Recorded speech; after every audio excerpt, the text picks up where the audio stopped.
Hey guys, welcome back to the channel. This is my second TikTok breakdown video. Let's get into these clips.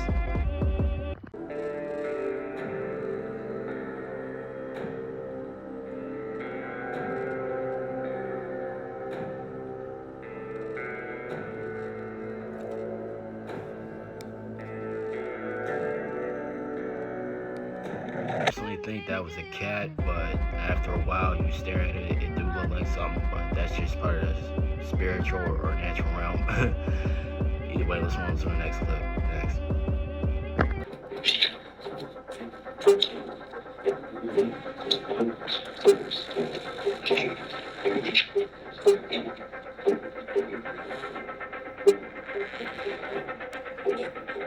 This next one in there, because honestly, that shit look cool, and to see an actual fucking phoenix call on tape on some Harry Potter shit, I just had to throw that in there. I don't know if it's real, but it looked real to me. Let me know what y'all think in the comments. Alright, let's get to the next one.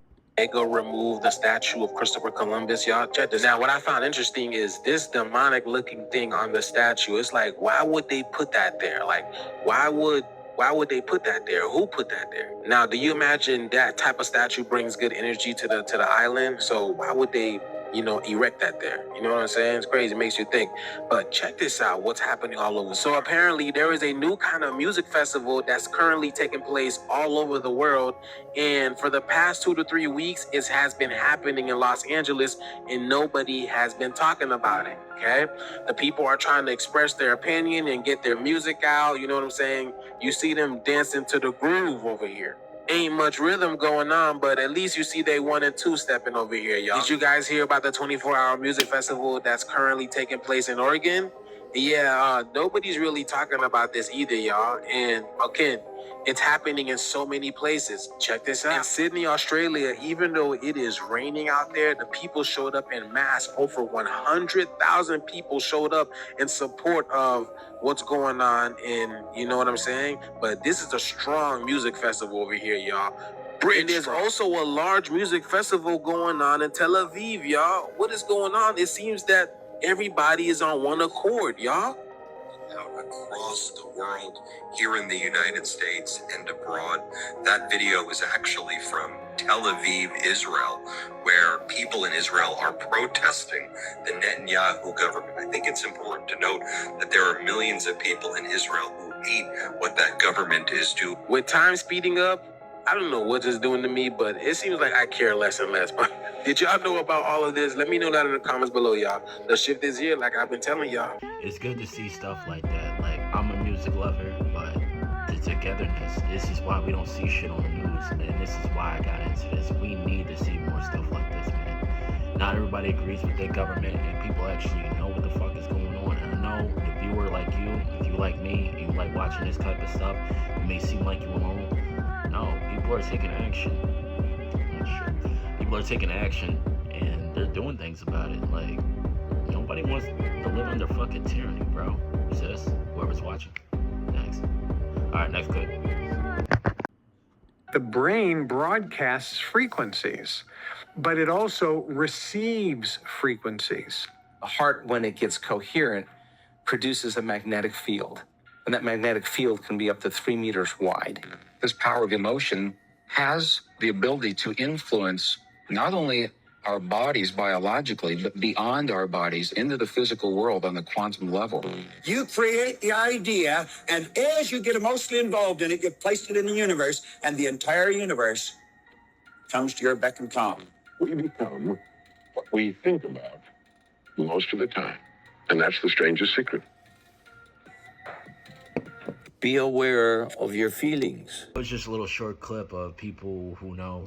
Like, it's a spirit in the humanity, and honestly, either you feel it or you don't. But if you feel it, just go off feeling. That's what they be saying. Like, sometimes your feelings can be wrong, and sometimes your feelings can be right. Alright, next clip. Power is everywhere, present in unlimited quantities, and can drive the world's machinery without the need of coal, gas, or any other fuels. Right there. And you see this? This is a free energy device, which is very interesting. This is a ground, this is a capacitor, into a conductor, and this is a simple sheet of metal that can harness the sun. Now, what's interesting is I found a video the other day of solar panels being created in 1902. Now, what's also interesting about 1902 is Nikola Tesla was creating inventions in 1902, and there was also a reset in 1902. So solar panels were around in 1902 and looked exactly the same as what we have in 2023. All of these free energy patents and free energy devices were around in 1902, but then there just so happened to be a reset that took place in 1902. It's almost like they were trying to eliminate this information. What's fascinating about this is you get into this book and it shows all of these things. Your healthy tea may not be so healthy. The reason I threw that in there, I feel like that shit's crazy because I used to study stuff like this back before I started becoming, a truth seeker, and I was just learning everything in ancient civilizations and all that. And our modern day solar panels wasn't matching what they were putting out, and that's why I feel like I needed to put this out there for you, because they don't run the same, they don't harvest, the sun or energy the same. But it just goes to show you that nothing's new under the sun, man. People have been doing stuff like this before, and it was actually working before, the government got involved. But that's enough out of me. We on to the next clip. Thanks. Absolutely floored at the amount of megalithic monuments, giant statues, all carved out of solid black, very hard basalt, polished to a degree that rivals some of the objects and artifacts that I've seen in Egypt. And the sophistication of the designs is just mind-melting to look at. I'm sure that most of you have probably seen the Aztec calendar stone before, or otherwise sometimes known as the sunstone. When I was first seeing photos of this, I thought that it was something that maybe a couple of guys could lift up. Maybe it was something about the size of like a sewer plate lid. No. The Aztec calendar stone is absolutely gigantic. It was discovered December 17th, 1790, and it was on top of the main plaza of Templo Mayor, and it was underneath one of the floor slabs. It seems to weigh about 25 tons, and its significance to the Aztec world is that it encodes the cosmology. It depicts the 5 suns, or the cosmic eras, and calendrical cycles that are central to Aztec timekeeping. And I think this may have been the most jarring thing I saw on my first time through the Aztec museums. You walk in and you can see it up on the back wall, and you see people standing below it taking photos, and you realize that this thing is 20 times larger than you ever imagined that it would be. It's this huge, round, 25-ton stone that would have sat on the floor at the top of the temple. Humanity, you are absolutely right. A very old false flag. They had the perfect line, the perfect shot, the perfect setup. Switch out the helium gas with far more volatile hydrogen gas. But even that big giant fireball they captured on camera, do you know that these crashes, even when they go up in flames, are still more survivable than aircrafts? There was 32 dead and 66 survivors. Well over half of the complement survived that crash. They had to get rid of airships.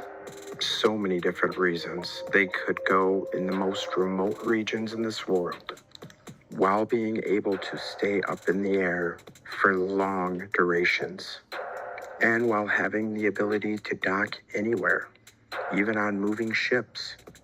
Anything or any place could be an airport. The most remote regions in the world. Build a mooring station, you have an airport. No form of air travel we have today comes close to the versatility of what airships had to offer. Versatility while providing luxury, spacious accommodations for an outdoor lounge on an airplane is something you will never see. See a lot of the reasons for shelving technology from the past. It isn't so much the advancements that it would do. It's all about the bottom line. Profits. How much can they milk out of us? If you take a look at this article here that I found from 1926.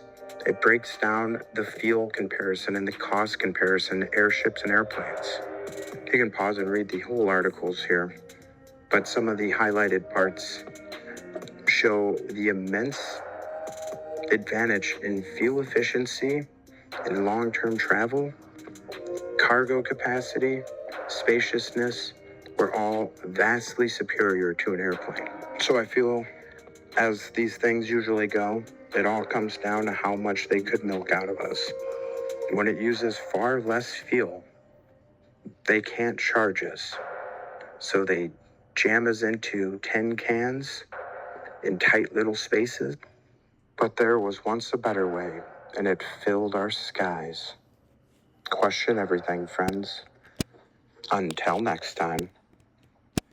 I'll be the first to tell you, I don't like getting on planes. Like, I've been on one recently, handling some business in Las Vegas with my cousin, and the only thing that was good about it was the food. Everything else, that thought of us falling the fuck out the air, and what's crazy, I went on a trip right before everything started happening with the whole AVA situation and planes start crashing. I don't want to get on shit like that anymore, and I'm all for it. So that's just my opinion on it. We're gonna go on to the next clip. Next. What's wrong with y'all? Rider paid $29, driver drives 1 mile to pick up, then drives 20 miles to drop off for $12. Lyft, what is wrong with y'all? Rider paid $31 to go east, driver makes $16 plus $1.47 bonus, drives 27 miles to go to Redlands, but only makes $16. Tell me, people that are watching this, comment and let me know. If you are a Lyft driver, would you do this trip? And why? Alright, I'm gonna level with you guys. I used to do Lyft when back in the day before the whole COVID-19 situation. And I can tell you honestly, before and after, the disrespect and the pay, I just fucking lost it. I couldn't do it anymore. Like, how do you expect people to be overworked that much? You don't even pay for gas, and the disrespect. Because I get it, people have a bad day, but man, you deal with a lot when you're on the road and you're driving somebody. So I knew it wasn't some bullshit, but whoever takes that service, just be mindful of what they're actually making driving you, and why they might be a little stressed out, and how you should be a little more easy. And no vice versa, for the rider. I mean, we all got rights too, so that's just my take on it. And then enjoy the clips. Verified the image was there. The district court also has the same image. Who did you give the securities back to? Tammy Shant, Mark Kuzik, or the alleged ministerial administrative judge? Whose private chambers are those securities in a vault in? Or are they in your vault? I don't have a vault. Okay, so who did you give the securities back to is my question. Who is monetizing my good name? And when can I get a full disclosure on a full accounting of what has been done here with this case? Accessing my trust, denying me the ability to access my trust, and monetizing my documents and my paperwork in my good name. I didn't consent to it, and I didn't authorize it, and now I want those securities, and I want a full accounting, and it's not question. It's not hard. Yeah, go ahead. Securities. That you're referring to the original document. Is that what you're referring to? The original document is turned into a security, and they use my signature and they monetize it. Okay, they're using my good name to do it. Okay, okay. She knows what I'm talking about. Well, she's very articulate and very brilliant, and she knows her job very well, no doubt. But earlier you said that you destroyed them, and now you're telling me that you didn't destroy any securities. So where are those securities? Where are the QSIT numbers? Where's the cage codes? Where is the CRIS numbers that are attached to it? Where is all that stuff that's being monetized? I don't know what you're talking. I mean, I'm not saying that like, I don't know what the Q codes and all that are. I really don't. Okay, where's the securities? I have, what I'm given is a check and a bond paper. I still haven't been made whole. That is $50 shy. Okay. Do you know why you keep the $50? Because I'm about to tell you why you keep the $50. You keep the $50 to keep those securities open and that bond open. Because although a case is dismissed, it's never destroyed. And after 3 years, they monetize it. They turn around and they turn it into the CAFR, for which the governor and the Secretary of State and the Attorney General enjoy their benefits from. Okay, that's not a me decision. You're absolutely in control of that $50. The judge, the ministerial administrator, is an actor that sits 4 foot off the ground. The whole ball of wax falls on you and Paula Monsieur. You guys are the orchestrators. Okay, You guys are the. I can't. You're behind the skirt. The way it stands right now, I cannot give you the $50. Call the Attorney General or the governor and ask them how bad they want to get rid of me. Because at this point, I'm sure they're saying, "Get this son of a gun out of your courthouse. He's talking way too much and he's exposing way too much, and you've already said too much." But whether or not it can be returned, No, it absolutely can be, and so but forth it's with the that bonds. because we lost jurisdiction. You never had jurisdiction, but that's Okay. relevant. All right. I just want made whole again. Let her answer. That's all.